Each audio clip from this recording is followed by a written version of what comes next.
रत्न निकालना बहुत जरूरी है कि शिव की आयतन की या मंथन लय 14 रत्न निकाल रे सागर पे उतारे। तो भोले बाबा ने समुद्र को श्राप दिया, समुद्र का जल खारा हो जाता है।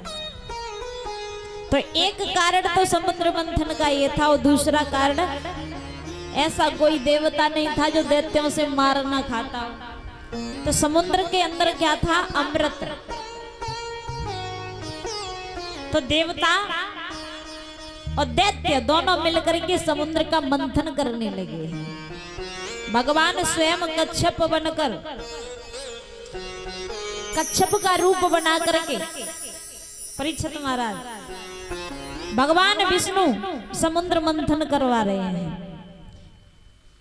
कि भगवान स्वयं कच्छप बनकर मंदर का भाल सवाल रहे।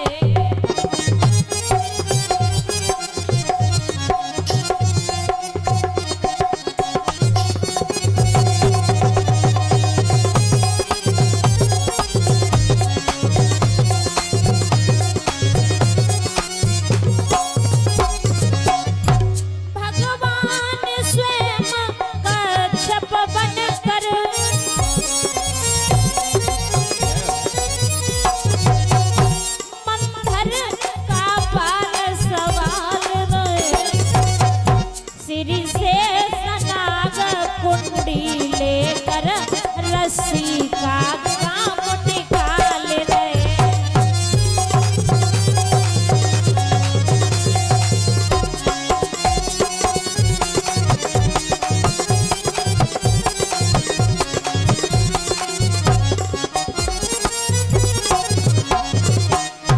भगवान स्वयं कच्छप बन करके समुद्र का मंथन करवाने लगे।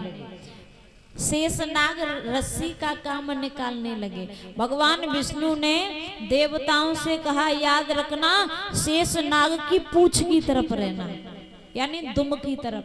अगर फन की तरफ चले गए तो जब शेषनाग फुसकार मारेंगे तो सारे मारे जाओगे। इसलिए दैत्यों को फन की तरफ कर दो और सभी दुम की तरफ लग जाओ, यानी पूंछ की तरफ लग जाओ। अब सभी दैत्यों को फन की तरफ लगा दिया, देवता पूंछ की तरफ लग गए। और जब शेषनाग फुसकार मारा करें तो दैत्य जहर के कारण बहुत दूरी पे जाकर के गिरा करे, कोई औषधि लाकर उन्हें ठीक किया करे, फिर लग जाया करे। इसी प्रकार जब समुद्र का मंथन हुआ तो 14 रत्न निकले। श्री मणि रंबा बारुड़ी अने शंख गजराज धनवंतरी धनु धैन तर विष चंद्र और बाज रंभा 14 रत्न निकले।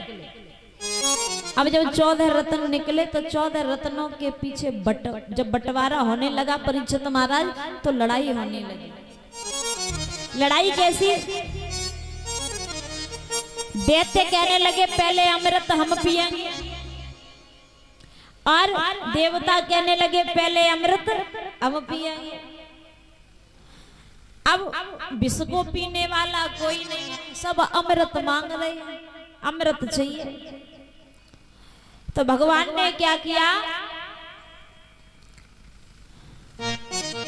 भगवान ने विचार किया है कि अब कुछ ना कुछ उपाय करके देवताओं को अमृत सबसे पहले पिलाना है। पर लेकिन पहले जब विष को इंतजाम करो जा। तो भोले बाबा कहने लगे ऐसा करो, ये चंद्रमा और विष मेरे लिए छोड़ दो। तो आपने देखा होगा भोले बाबा के मस्तक पर आधा चंद्रमा है कि एक ही घूंट में कंठ तक विष का वो सारा जाम गया, पड़ गया नीला प्रभु का वदन, तब नीलकंठ शुभ नाम हुआ। बोलिए नीलकंठ भगवान की। भोले बाबा एक ही घूंट में विष को पी गए, और जब विष पिया परीक्षित महाराज तो प्रभु का नीला वदन पड़ गया। तभी से भोले बाबा को नीलकंठ भगवान के नाम से जाना जाता है कि चंद्र को माथ पर धारण कर वह जहर की ज्वाल बुझाने लगे, तब नीलकंठ के साथ साथ प्रभु चंद्रमौन कहलाने लगे। बोले चंद्रमौन भगवान की।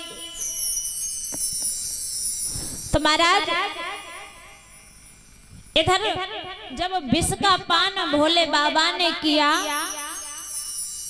अब अमृत के पीछे जब लड़ाई होने लगी, कुछ दैत्य तो क्या हुआ कि अमृत समझ करके मदरा पी गए। मदरा जानते हो? शराब। तो शराब जो पीते हैं वो राक्षस ही होते हैं। कौन होते परीक्षित महाराज? राक्षस होते, शराब पीने वाले, मदरा पीने वाले। क्योंकि सबसे पहले जब समुद्र का मंथन हुआ, जब ये मदरा निकली तो राक्षसों ने इसका सेवन किया। देवता क्या पीते? अमृत।